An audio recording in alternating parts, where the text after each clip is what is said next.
They say history remembers the victors, but sometimes it also remembers the desperate, those who built greatness not out of glory, but out of fear. By the end of the 27th century, humanity had scattered far beyond Earth. There were cities floating above Venus, mining colonies under the icy crust of Europa, and whole generations born on ships that never touched a planet. At first, it had all seemed like a dream, mankind finally among the stars. But dreams don't last forever. The colonies had grown apart.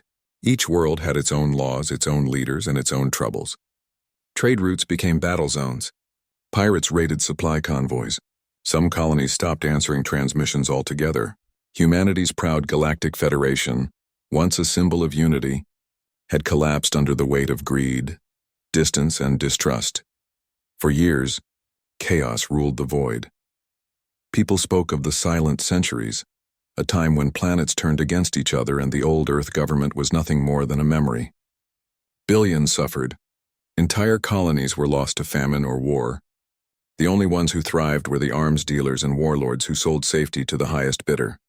Out of this darkness, something new began to form. It didn't start as an empire. It started as a desperate alliance. A group of surviving leaders, governors, admirals, and engineers came together on the lunar base of Selene Prime.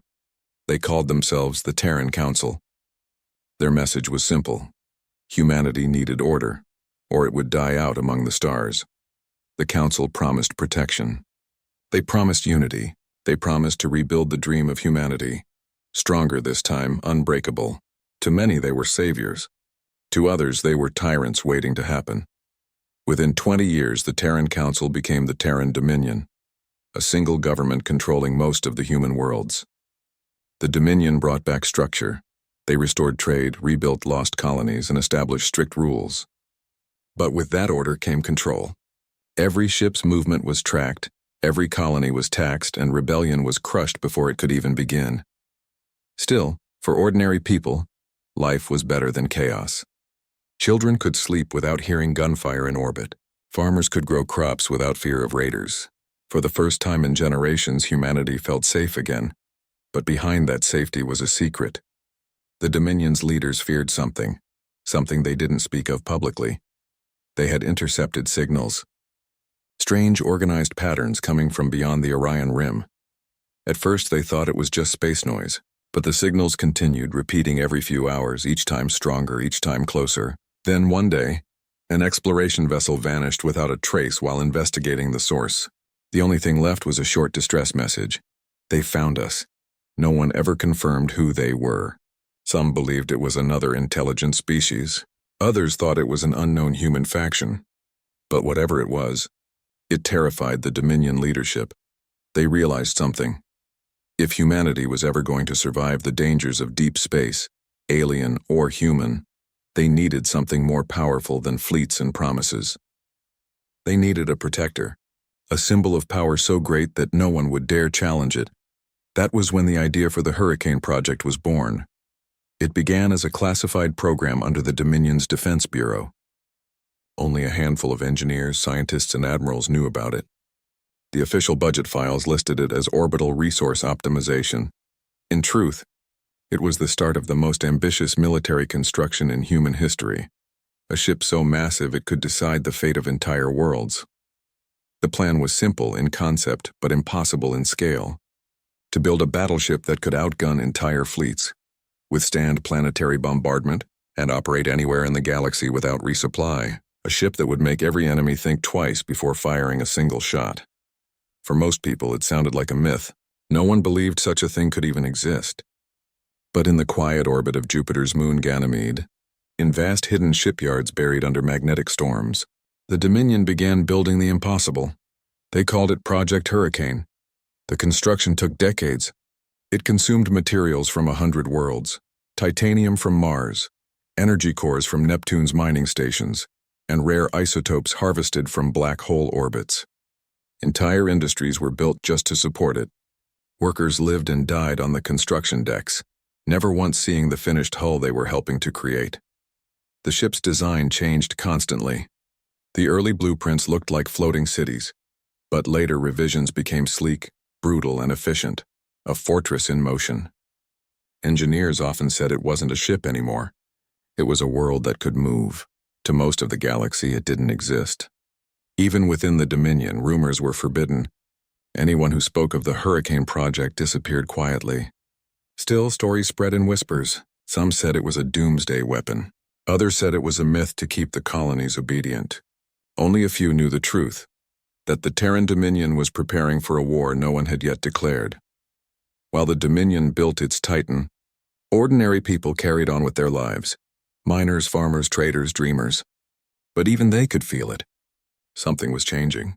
The stars didn't seem so peaceful anymore. Military patrols grew more frequent. Recruitment numbers rose. Propaganda broadcasts became bolder, promising that the future belongs to Terra. One young technician who worked on the Ganymede construction yards later described those years in a documentary interview. "We didn't know what we were building. They told us it was just a carrier. But we saw things no carrier would ever need. Reactor chambers big enough to power a moon, railgun barrels longer than city blocks. One night, someone accidentally triggered a calibration pulse from one of the weapons. The entire shipyard shook. For 3 minutes, we thought Jupiter itself was exploding. Rumors like that couldn't stay buried forever. Outside Dominion space, independent colonies began to worry. Old alliances started talking again. Pirate clans and rebel systems began stockpiling weapons. They feared that the Dominion's new secret project wasn't for defense, but domination. Meanwhile, within the Dominion itself, the mood was changing. The people had once been grateful for order, but now they were afraid of their own government. Taxes increased. Surveillance tightened. Citizens were encouraged to report disloyal behavior. The Dominion was no longer just rebuilding humanity. It was reshaping it. Still, for the Dominion's leaders, none of that mattered. They believed the galaxy respected only strength, and soon they would have more strength than anyone. Year by year, the Hurricane-class battleship took shape, a colossus of metal and firepower. When completed, it would stretch over 7 kilometers long and carry enough firepower to destroy a small moon. Its armor could survive direct hits from nuclear torpedoes. Its reactors were said to generate more energy than an entire planet consumed in a year. Even the ship's crew quarters were designed like cities, with entire parks, libraries, and hospitals built inside. To command such a vessel would be more than an honor. It would be like holding the power of a god. As the 29th century dawned, the Dominion faced growing unrest on its outer borders. Protests, uprisings, and independent factions began to rise again.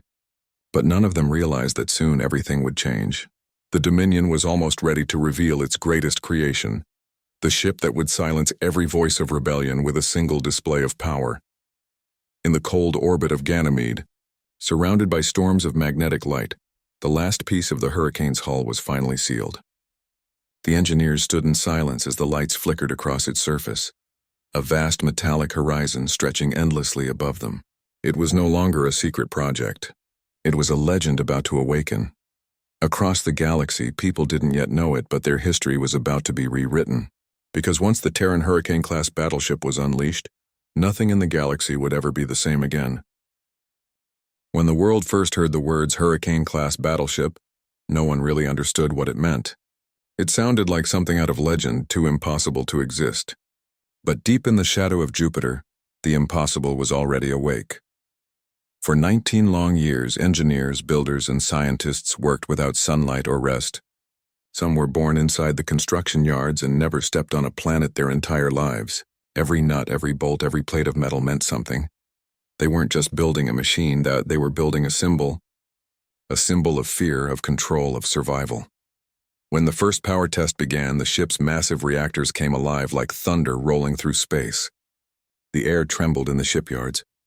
The walls shook. Even from miles away, workers could feel the vibration in their chests. A deep, slow heartbeat that didn't belong to any living thing. That was the heartbeat of the Hurricane. The battleship wasn't just big. It was alive in its own way, filled with thousands of circuits, processors, and automated systems that could make decisions faster than any human brain. Inside its hull, kilometers of corridors stretched like veins. Whole neighborhoods existed inside the ship. Living spaces, gardens, training arenas, even schools for crew families. It wasn't just a ship. It was a floating city of steel. But power like that came at a price. Building the Hurricane drained entire colonies of resources. Worlds were stripped of minerals and fuel. Some colonies protested, saying the Dominion was robbing them to build a weapon they didn't even understand. The Dominion silenced them quickly. To them, this ship was humanity's future martyr, no matter the cost. Inside the Dominion's main council chambers, debates raged behind closed doors. Some members wanted to keep the ship a secret forever, fearing it would spark war. Others wanted to reveal it to the galaxy as a warning. One voice finally decided, if we hide our strength, others will test it. But if they see it, they will fear it. That was the moment the Hurricane stopped being a secret. It became a statement. A new phase began, activation. Crews from across the Dominion were called to Ganymede. They were trained in silence, sworn to secrecy, and bound by loyalty contracts. No one could leave. The outside world didn't even know their names. Many didn't make it through the training. The pressure, the weight of responsibility, the scale of the systems they had to master. Only the most stable and disciplined were chosen. When the first human stepped onto the completed ship, every worker in the yard stood still. The ship's hull stretched endlessly above them, its surface reflecting the orange glow of Jupiter's storms. The Dominion's flag, a silver circle with a blazing sun, was painted across its side. It looked less like a ship and more like a god forged in metal. From the moment it was powered up, everything around it changed. Nearby magnetic storms shifted. Communication signals flickered. Even the gravity monitors went wild. Some said the ship had its own gravitational pull. Engineers laughed at that, but secretly even they felt uneasy. It was as if the Hurricane didn't belong to humans anymore, as if it had a will of its own. The Dominion broadcasted its first official announcement about the project to every colony and outpost across human space. The message was short but unforgettable. For the protection of humanity and peace among the stars, the Terran Dominion presents the Hurricane-class battleship, the shield and storm of our civilization. Billions watched in silence as the image of the ship appeared on their screens. Shining, vast and unstoppable. Many cheered, others shivered. Because in that single moment everyone realized something.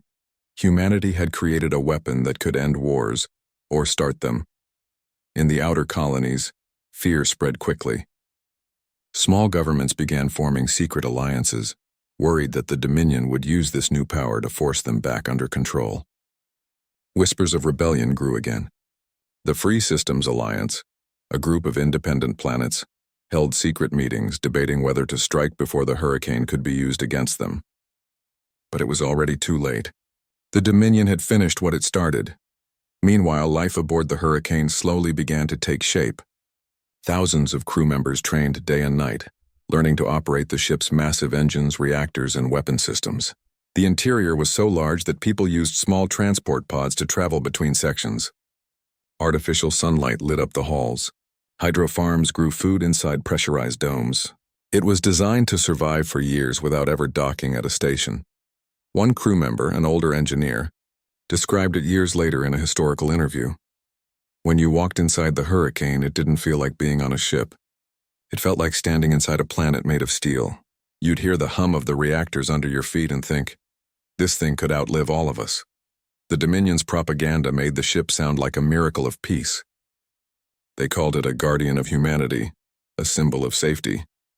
But behind those polished words, everyone knew what it truly was, a weapon of absolute control. As test runs began, the Hurricane was pushed beyond every known limit. It fired its main rail cannon for the first time at a drifting asteroid. The result stunned even the builders. The asteroid, 3 kilometers wide, was gone in seconds. The energy release was so strong that satellites in nearby orbit lost power for hours. Engineers clapped and cheered. But in their hearts they all knew what that meant.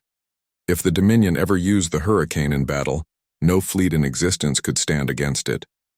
Over time, the ship became more than a machine.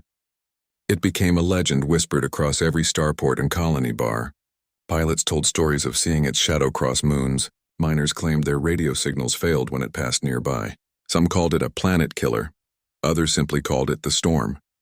Even among its crew, there was awe mixed with fear. Many believed they were part of something historic, a creation that would define humanity's destiny. but some quietly wondered if they had built something that would destroy it. The Dominion didn't care about doubts. The leadership believed power kept peace, and now they had the ultimate power. They began reorganizing their fleets, retiring smaller ships, and concentrating their military around the Hurricane. The message to the galaxy was clear. The Dominion ruled not because of numbers, but because it held the storm. Months later, a grand ceremony was planned. It would be the official unveiling of the Terran Hurricane-class battleship. Every colony was ordered to broadcast it live.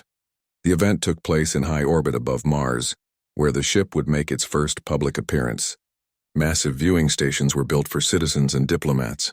The Dominion's leader gave a single speech from a floating platform, his voice echoing through the transmission networks across the stars.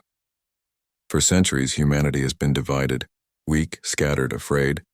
Today, that changes. Today, we stand united under one storm, the Hurricane, our guardian, our strength, our promise of peace. And then, before billions of eyes, the ship emerged from the darkness. Slowly, it rose behind the glowing curve of Mars, its hull catching the sunlight. Gasps filled every room, every viewing station. The Hurricane moved with impossible grace for something so vast. It looked alive, like it could think, breathe, and judge. To prove its power, the Dominion arranged a demonstration. A massive, uninhabited asteroid had been placed in orbit for testing. With a single command, the Hurricane's main cannon charged. The glow from its core lit up space like a sunrise. The asteroid shattered into vapor in less than 5 seconds. People watching across the galaxy fell silent. There were no cheers this time, just silence and disbelief.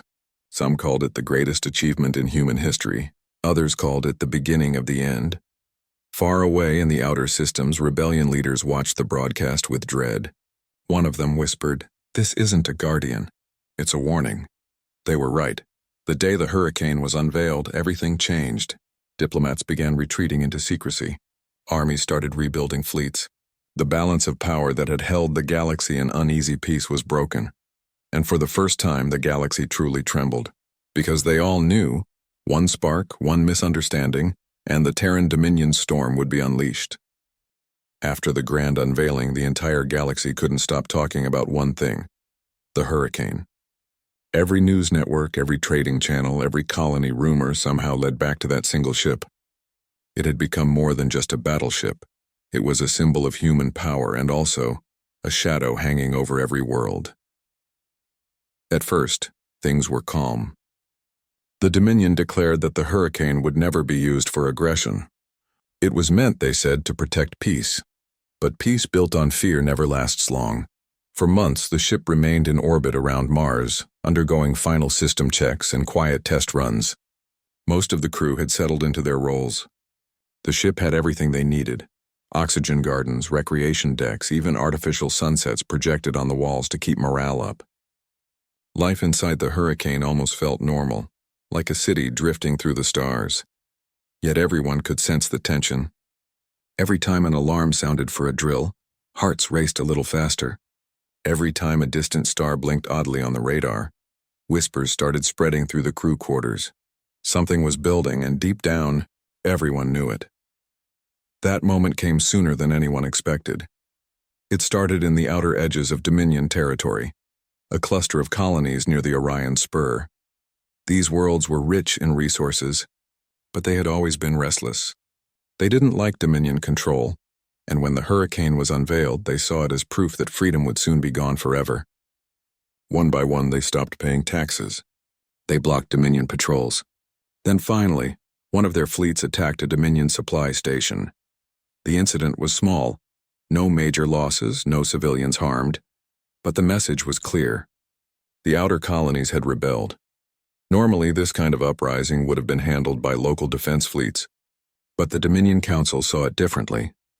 To them, this was the perfect chance to send a message to the entire galaxy, to show everyone what happened when someone defied Terra. And so, the order was given. The Hurricane was to leave Mars orbit and move toward the Orion Spur. For the crew, it was a mixture of pride and dread. This was what they had been trained for, but no one wanted to be part of the first use of the ship's full power. The senior officers held closed meetings, voices low and faces tense. Outside, the younger crew members whispered in hallways, wondering if they were marching into glory or disaster. When the Hurricane left orbit, the sight was unforgettable. The ship drifted slowly past Mars, engines glowing with blue fire. Civilian ships stopped in space just to watch it pass. Even from thousands of kilometers away, it looked enormous, a moving mountain of steel. Every camera on every colony focused on it, recording its departure. No one realized they were watching history being made. The journey to the Orion Spur took several weeks. The ship traveled faster than light, skipping across the dark like a thunderstorm leaping between clouds. Inside, the crew went through constant drills. Power checks, targeting simulations, system calibrations, the work never stopped. Sleep was rare, meals were short, and tension was heavy. Finally, the Hurricane arrived in orbit above a small rebel-controlled world. It was called Eltar 9, a mining colony surrounded by debris fields. Dominion drones had already scanned the area and confirmed a fleet of rebel ships guarding the planet. It wasn't a large fleet, maybe a few dozen cruisers and defense platforms, but it was enough to test the Dominion's patience. The command deck of the Hurricane was silent when the order came through. A single coded transmission from the Dominion Council: neutralize all hostile forces. No ground engagement required. No one spoke after reading it. The words were clear. They didn't want negotiation. They wanted submission.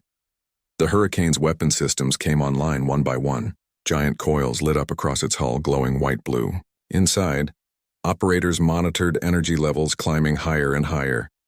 The ship's core began to hum, deep, steady, unstoppable. Across the planet below, people could see the faint glimmer of the ship rising above the clouds, shining like a second sun.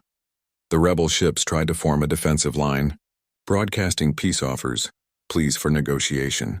But the Dominion command didn't respond. They simply watched. Then the Hurricane fired. The sound, if sound could travel through space, would have been deafening. A beam of light erupted from the ship's front cannon, slicing across the void. In seconds, the rebel fleet vanished from the sensors, not destroyed piece by piece, erased. The shockwave rippled through space, scattering debris for miles. On the planet's surface, people fell to their knees, watching the sky flash like lightning. Some screamed, others prayed. In less than 2 minutes, the battle was over. Inside the Hurricane, silence filled the decks. No one cheered. No one clapped. Even the officers stared blankly at the screens. They had trained for this moment for years, but witnessing it felt wrong. The power they had unleashed didn't feel like victory. It felt like judgment. Reports came in soon after. The Dominion had taken control of the sector again. Officially, the mission was a success. But behind the scenes, whispers began spreading about how the Hurricane's main cannon had produced far more destruction than intended, how even nearby satellites had melted from radiation bursts. When the ship returned to Dominion space, crowds cheered. News broadcasts showed footage of the Hurricane glowing against the stars, calling it humanity's guardian. But the crew knew what really happened out there. They had seen how easily one command could erase thousands of lives. In the days that followed, the mood aboard the ship changed. Some crew members started requesting transfers. Others couldn't sleep, haunted by the glow of that light. The leadership tried to maintain discipline, daily routines, morale speeches, awards, but none of it truly helped. The Hurricane had proven its power, but at the same time it had shaken the people who served it. One technician described it later in an interview. When we came back, everyone called us heroes, but it didn't feel like that. I kept thinking, if we can do that to them, what stops the Dominion from doing it to us someday? Outside the Dominion, panic spread. Neighboring systems began building their own defenses, desperate to prepare for what might come next. Rumors claimed that the Hurricane could destroy planets. Governments started hiding their fleets. For the first time in centuries, the galaxy wasn't afraid of pirates or alien threats. It was afraid of humanity itself. Still, inside Dominion headquarters, there was celebration. The demonstration had worked. Every rival power now treated the Dominion with caution. No one dared to challenge them openly. Trade deals were signed. Borders quieted down. The galaxy was peaceful, at least on the surface. But beneath that peace, fear grew like a shadow. The Hurricane was placed on standby, orbiting near Saturn, ready for deployment at a moment's notice. The crew followed strict routines, waiting, training, pretending to be normal. But the ship felt different now, and colder, heavier. The hum of the reactors that once sounded proud now felt like a reminder of what they'd done. One night, the captain of the Hurricane stood alone in the observation deck, watching the distant rings of Saturn shimmer. According to later reports, he said quietly to a nearby officer, "Power this great, it changes people. It changes everything." That line would later be repeated in documentaries and history lessons for centuries, because he was right. The Hurricane had ended one rebellion, but it had also begun something much larger, a silent fear that spread across every colony, every ship, every heart. People started questioning whether the Dominion still protected them, or if it had become something else entirely. The galaxy had witnessed the storm once, and deep down everyone knew it would not be the last time. After the first battle, the Hurricane returned home in silence. From the outside, the galaxy saw victory. News channels showed the ship drifting proudly through space, banners floating in celebration, and leaders giving long speeches about peace and unity. But inside the Hurricane, there was no celebration, only silence. The crew walked through the halls quietly. The sound of boots echoed off the metal floors. Some avoided looking at each other. Others stared at the glowing walls of the ship, wondering if the light itself remembered what had happened. The Dominion called it the Peace of Eltar. But the people who had seen that peace created through destruction called it something else, the Day of Fire. A few weeks later, new orders arrived. The Dominion wanted the Hurricane to patrol the outer systems, not for war this time, but for peacekeeping. That word had started to sound different now. It no longer meant safety. It meant control. As the ship moved through quiet sectors, inspecting colonies and stations, something started to change among the crew. They had once believed they were serving a noble cause, protecting humanity. But now they began to see fear in people's eyes wherever they went.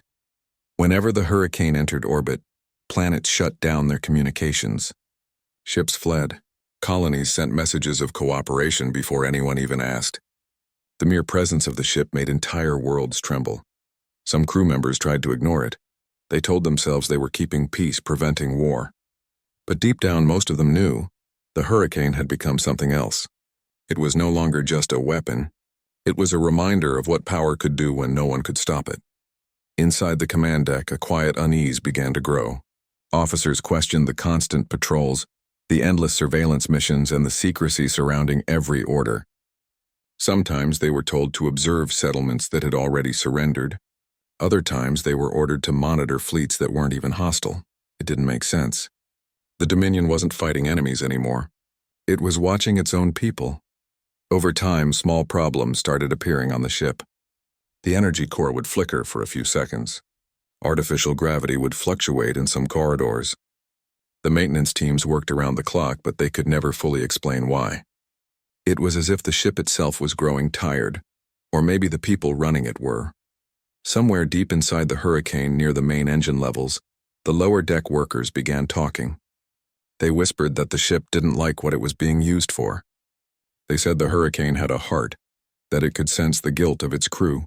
Of course, no one truly believed that. But the stories spread anyway. Even the senior officers started to feel the weight of what they were part of. One of them wrote later in a private log, "Every time I walk these halls, I feel the hum of the engines through my boots. It's steady, powerful, almost comforting. But lately, it feels like it's asking us a question. Are we protecting humanity or are we enslaving it?" Weeks turned into months. The Hurricane continued its missions, patrolling, observing, and sometimes enforcing Dominion rule on worlds that didn't want to obey. There was no great war now, just endless control.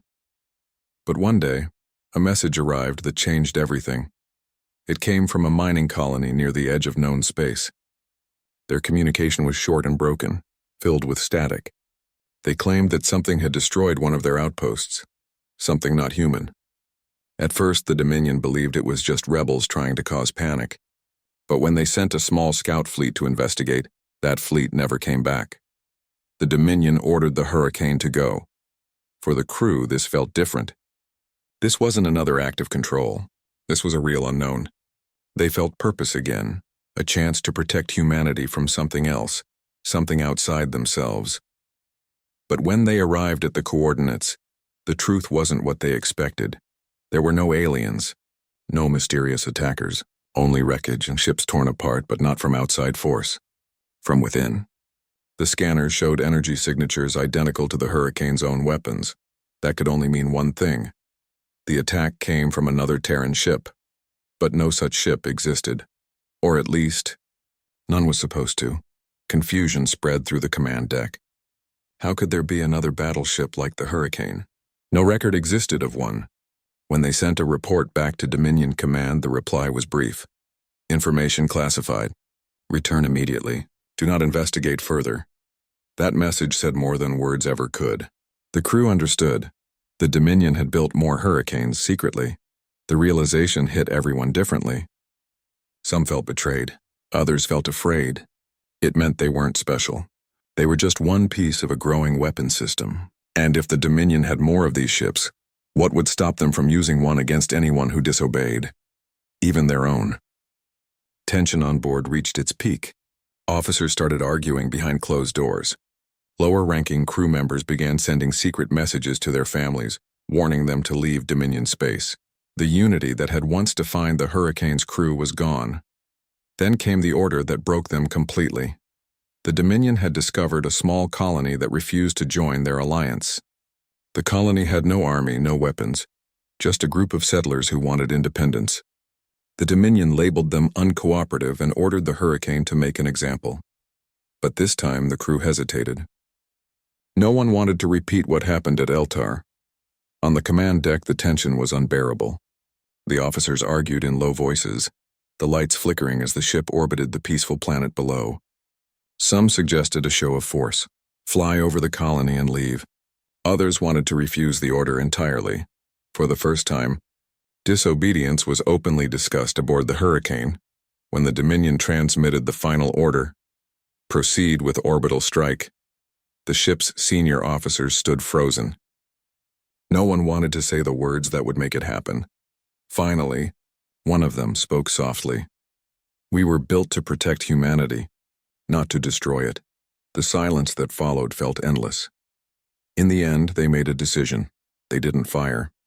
Instead, they shut down the targeting systems and faked a reactor malfunction report to buy time. The Dominion's response came minutes later. Malfunction detected. Stand by for inspection team. That was when the crew realized they were no longer trusted. The Dominion didn't see heroes anymore. It saw potential traitors. In the days that followed, small, strange things began happening. Communications to the main Dominion network suddenly cut off. The ship's navigation controls stopped responding for hours at a time. It was unclear whether it was a system fault or something else, sabotage or perhaps interference from the Dominion itself. Somewhere deep down, the Hurricane's crew understood what was happening. They had defied their creators, and now those same creators might turn against them. The ship drifted in the void, waiting for new orders that never came. The crew kept working, repairing systems, pretending everything was normal. But the mood had changed completely. They were no longer part of a proud fleet. They were alone, a floating fortress carrying both power and guilt. One technician described it later in a historical record. It was strange. The Hurricane was quiet, like it was holding its breath. The corridors were dim, the air thick. We didn't talk much. We just listened, to the hum of the engines, to the silence between them. It felt like the ship knew what we had done, and it was waiting to see what we'd do next. The mighty battleship that once symbolized control now carried uncertainty. It had power beyond imagination. But the people inside it no longer knew who to trust, or what they were truly fighting for. And as the days stretched into weeks, one thought echoed through the halls, whispered from one crew member to another. If the Dominion can build something like this, what else can they do? No one answered that question, but everyone felt the same chill when they thought about it. Because deep down they all knew, the real danger wasn't from outside the galaxy. It was from within. Days turned into weeks, and the Hurricane remained silent in the cold darkness of space. It drifted between the stars, no longer receiving messages from the Dominion. To most of the crew, it felt as if they had been forgotten, abandoned in the void they were once sworn to protect. The ship was still fully functional, but something had changed. The corridors, once bright and busy, had grown quiet. Conversations were shorter. People spoke in whispers. The crew avoided certain topics, but everyone knew what was on their minds. They had defied the Dominion. At first, no one dared to say it aloud. But deep inside, they knew that by refusing to fire on innocent colonists, they had crossed a line. And now the Dominion would see them as a threat, the same way it saw every other act of rebellion. One morning cycle, a quiet alarm echoed through the ship. The radar had picked up movement, a Dominion fleet approaching fast. At first, the crew thought it was a rescue or inspection team. But when the data came in, the truth hit them hard. The ships were fully armed, moving in formation, and their weapons were locked on the Hurricane. The Dominion had come not to help, but to take control. Inside the command deck, silence filled the air. Every officer stared at the glowing screens. The message came seconds later. TDS Hurricane may stand down immediately. Power down your reactors. Prepare for boarding. No one moved. No one spoke. The order was clear. Surrender the ship, surrender the crew. For the first time since its creation, the Hurricane faced its own kind. The Dominion had sent one of its newer vessels, smaller but powerful, built using the same technology. It was proof that the rumors were true. The Dominion had been building more ships like the Hurricane in secret. The crew looked to their commanding officer. His expression was calm, but his eyes showed something else. Disappointment, maybe even sorrow. He knew what this meant. The Dominion no longer trusted them. They weren't heroes anymore. They were a danger to the empire they had helped build. He finally spoke, his voice low and steady. They built us to protect humanity. Now they send us to destroy it, and when we refuse, they come to destroy us too. The crew waited for his next command. They all knew that if they resisted, it would mean open conflict with their own government. But if they surrendered, the Dominion would erase everything. Their memories, their service, their very existence. The decision came quietly. We hold position. No weapons. No surrender. The smaller Dominion ships began to close in. Their lights flickered like stars. The Hurricane's defense systems automatically powered up, ready to respond, but the crew kept them on standby. No one wanted another bloodbath. Then, without warning, the Dominion ships fired warning shots, bright flashes of energy streaking across the void. None hit the Hurricane directly, but the message was clear: compliance or destruction. Inside the ship, the crew felt the shock through the walls. Panic began to rise. Some officers argued that they should comply, that maybe the Dominion just wanted answers. Others shouted that surrender meant death. Voices grew louder, overlapping with the hum of the reactors. Finally, the commanding officer raised his hand. "Enough," he said softly. "We didn't come this far to be erased." He looked out the observation window. Beyond it, the Dominion fleet floated like a wall of light. Their own creation now turned against them. He gave a quiet order. "Plot a course. We're leaving Dominion space." The room fell silent again. Everyone understood what that meant. They weren't just defying an order now. They were leaving everything behind, their home, their people, their history. They were choosing freedom over obedience. Engines roared to life. The Hurricane systems pulsed as the ship prepared for a jump. Outside, the Dominion fleet realized what was happening and opened fire. Blinding beams cut through the void. The Hurricane's shields flared, shaking the decks, lights flickering. The crew braced themselves, hands gripping consoles as alarms filled the air. But the Hurricane was built to survive anything. Within moments, the jump drive activated, and with a burst of energy, the massive ship vanished into the unknown. When the storm of light faded, the Hurricane reappeared in empty space, far beyond Dominion borders where no known colony existed. The stars looked different here. There were no trade signals, no patrol routes, only silence. For the first time, the crew felt truly alone. At first, there was relief. They had escaped. But soon that relief turned to uncertainty. How long could they survive without the Dominion supply network? What if the Dominion tracked them down? And most importantly, what would they do now? Meetings were held. Some officers wanted to find neutral colonies and live quietly. Others believed they should expose the truth. Tell the galaxy what the Dominion had become. But communication was risky. If the Dominion intercepted even one signal, they'd be found within hours. The commanding officer listened to every argument. He didn't shout. He didn't threaten. He just sat quietly thinking. Finally, he spoke. The Dominion has turned into what it once fought against. But we can't fix that by hiding. We have to tell the truth, even if it costs us everything. So the crew began recording. Logs, footage, data, everything they knew about the Dominion's secret projects. They gathered evidence that proved the Dominion had built multiple Hurricane-class ships, that it had used them to intimidate and control human worlds, and that it had turned its power against its own people. They planned to broadcast it to every major network across the galaxy. But before they could send the signal, the Hurricane detected something, a faint energy trail approaching from behind. The Dominion had found them. There was no time for debate. The crew worked fast, trying to encrypt the data and prepare a wide transmission.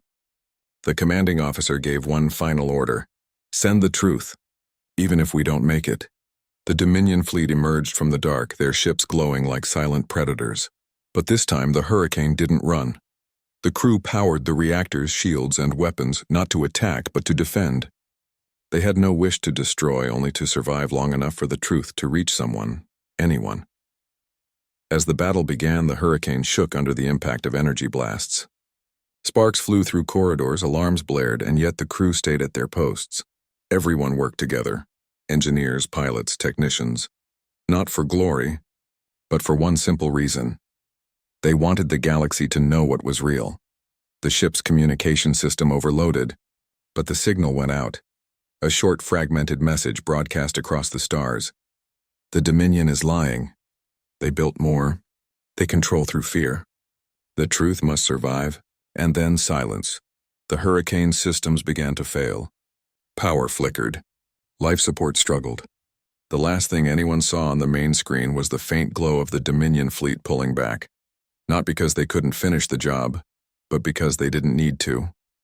The Hurricane was already drifting, powerless, fading into darkness. But the message had been sent. Across the galaxy, colonies picked up fragments of it. Some dismissed it as rebel propaganda. Others listened, afraid and uncertain. But in the days that followed, whispers began to spread again. Whispers of rebellion, of truth, of hope. The Dominion tried to deny everything, but the damage was done. People had started to question, and once questions begin, control starts to crumble. As for the Hurricane, it drifted silently through deep space, far beyond communication range. Its lights dimmed, its engines cold. But inside, the surviving crew continued to live quietly, repairing systems, keeping the ship alive as best they could. They no longer called themselves soldiers of the Dominion. They were something else now. Wanderers, guardians of a truth too dangerous to forget. One night, under the artificial lights of the ship's observation deck, a young crew member looked out at the endless stars and asked, "Do you think anyone will remember us?" The commanding officer smiled faintly. "They don't need to remember us," he said. "They just need to remember what we stood for." And so, the Hurricane continued to drift, carrying its people and its story through the vast, silent sea of stars, not as a weapon of fear anymore, but as a symbol of conscience. Somewhere deep in the endless dark, a single light on the ship's hull kept blinking. Slow, steady, like a heartbeat that refused to fade. The galaxy didn't know it yet, but the storm wasn't over. It had only just begun. The Hurricane drifted through deep space, silent and slow, far away from every star system it once knew. Years had passed since the Great Escape. The crew had changed, an older, quieter, but still alive. The once bustling ship was now more like a floating town, carrying people who had chosen freedom over fear. Outside, the stars shimmered endlessly. Inside, the hum of the ship's engines was softer now, steady like a heartbeat. It was the sound that reminded them they still existed, that even in exile they were not gone. The galaxy had moved on. The Dominion still ruled, but not as confidently as before. The message the Hurricane had sent, even broken, even partial, had spread across hundreds of worlds. It couldn't be erased. Whispers became questions. Questions became doubt, and doubt became courage. In the outer systems, people began to speak more freely. Small groups of colonists formed councils, refusing to follow Dominion orders blindly. Some soldiers deserted their posts. Scientists started looking into the secrets of the Dominion's weapons. searching for proof of what the hurricane had claimed. And somewhere in the deep corners of space, the name Hurricane became a legend. No one knew if the ship still existed. Some said it had been destroyed. Others believed it still roamed the edge of the galaxy, protecting the weak, waiting for the right moment to return. Inside the ship itself, life went on quietly. The crew had built a rhythm, maintaining systems, growing food in the hydro bays, checking sensors for signs of danger. They didn't call themselves soldiers anymore. They were simply survivors, people trying to live with the choices they had made. Sometimes they gathered in the observation deck to share memories.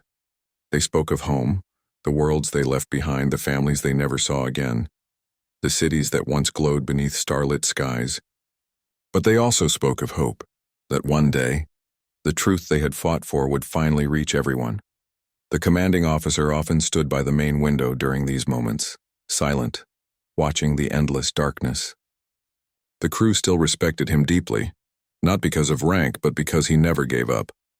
One day, during a regular scan of nearby space, the ship's sensors picked up a signal. It was weak, old, almost impossible to decode. At first they thought it was random noise, but then the pattern repeated. It was a transmission, a human one. The crew worked together to clean the signal. Static filled the room, but slowly words began to emerge. "This is Free Colony Beacon. Dominion forces retreating. We stand in the name of truth." The crew froze. They looked at each other, not daring to speak. The voice was faint but real. It meant one thing. The message they had sent years ago had reached someone. The hurricane's message had not vanished in silence. It had sparked something, small at first but strong enough to survive. People had listened. People had acted. A quiet cheer rose from the control room. No one shouted, no one celebrated loudly, they just smiled. For the first time in years, they felt the warmth of purpose again. That night in the ship's common hall, the crew gathered together. The air felt lighter, the silence softer. The commanding officer stood in front of them, his voice steady but emotional. "We thought we were alone," he said. "But we were wrong. The truth always finds its way. It just needed time." He paused, looking around at the faces that had been with him through every storm. The engineers who kept the ship alive. The technicians who stayed up nights repairing old systems. The medics who cared for everyone like family. "We can't go back," he continued. "But maybe we don't need to.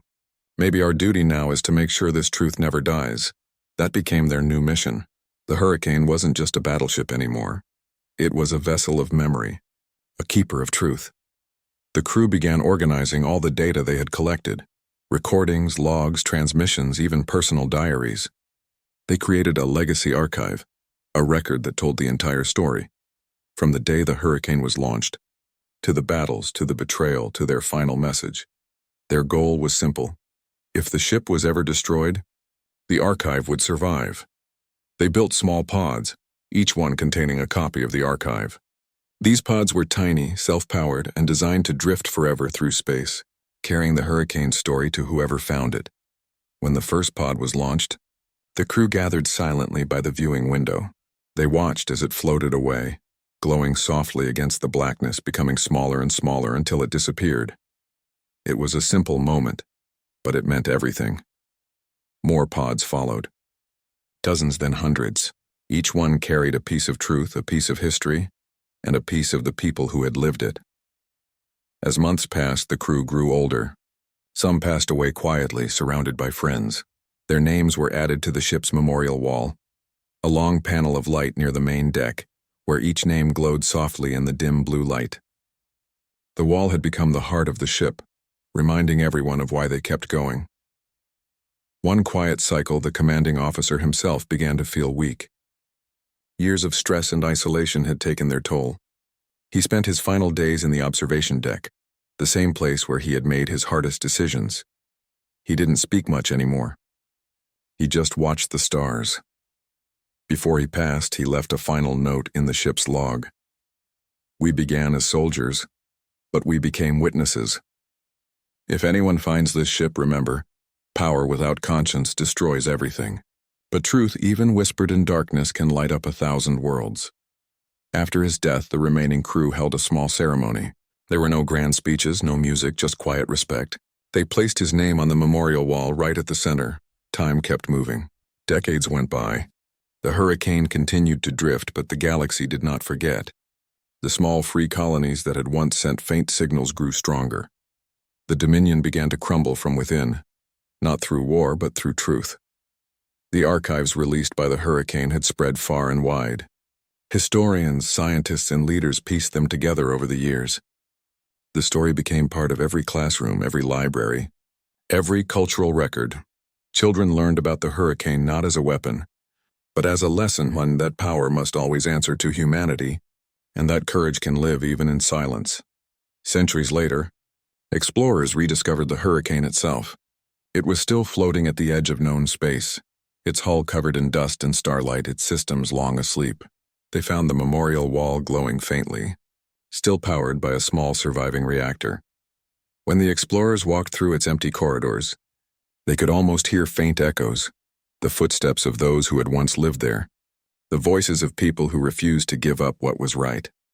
The ship was no longer just metal and machinery. It was history. The new generation decided not to dismantle it. Instead, they turned the hurricane into a monument, a place of remembrance. Travelers came from distant worlds to walk through its halls, to read the names on the wall, and to understand the choices that shaped the galaxy. In time, the phrase "the hurricane legacy" became part of a saying often spoken by teachers and leaders. Truth travels slower than light, but it always reaches its destination, and so, the ship that once made the galaxy tremble with fear now inspired it with hope. The hurricane, once built for war, had become a symbol of peace. Somewhere in the silent corners of its massive hull, a small blinking light still glowed, an ancient system left untouched. If one listened closely, it still played a single recorded message in a calm human voice. "This is the Terran Hurricane-class battleship. We fought not for victory, but for truth. If you hear this, remember, the storm was never meant to destroy. It was meant to awaken." And with that, the hurricane continued its eternal drift through the stars, not as a weapon of power, but as a story that would never fade. A storm, once unleashed, had become a light that never died.